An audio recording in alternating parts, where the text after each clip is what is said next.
Awal kedatangan Jepang. Penjajahan Jepang di Jawa dimulai pada tahun 1940-an ketika Jepang berhasil mengalahkan Belanda dan sekutunya dalam Perang Pasifik. Jepang menguasai sebagian besar wilayah Jepang, Asia Tenggara termasuk Indonesia, yang saat itu masih bernama Hindia Belanda.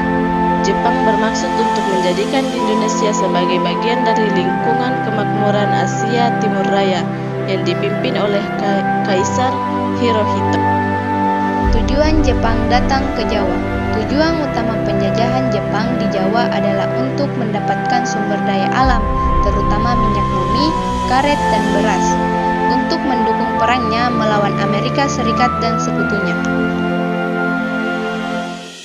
Kedatangan Jepang di Jawa membawa beberapa dampak negatif dan positif yang memengaruhi kehidupan sosial, ekonomi, dan politik di daerah tersebut.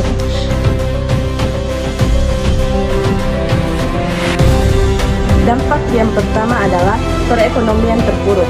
Jepang menyita kekayaan Indonesia untuk mendukung perang seperti perkebunan, pabrik, dan bank. Kedua, ada kelaparan dan kemiskinan.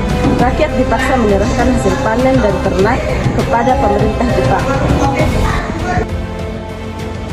Baik, kali ini saya akan menjelaskan dampak-dampak negatif pada penjajahan Jepang di Jawa, yaitu satu, penghapusan sistem pendidikan berdasarkan kelas nasional.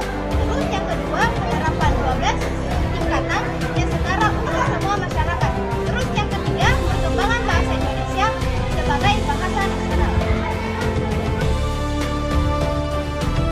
Cara penjajahan Jepang di Jawa sangat kejam dan keras.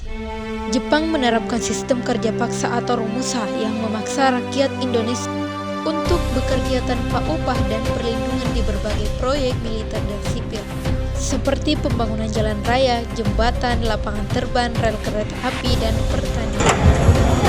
Akhir penjajahan Jepang. Penjajahan Jepang berakhir pada tanggal 17 Agustus 1945, yaitu ketika Insinyur Soekarno dan Muhammad Hatta memproklamasikan kemerdekaan Indonesia, yang dimana proklamasi ini didasari ketika kekalahan Jepang, yaitu pada saat jatuhnya bom atom di Amerika Serikat, yaitu Nagasaki dan Hiroshima pada tanggal 6 dan 9 Agustus 1945.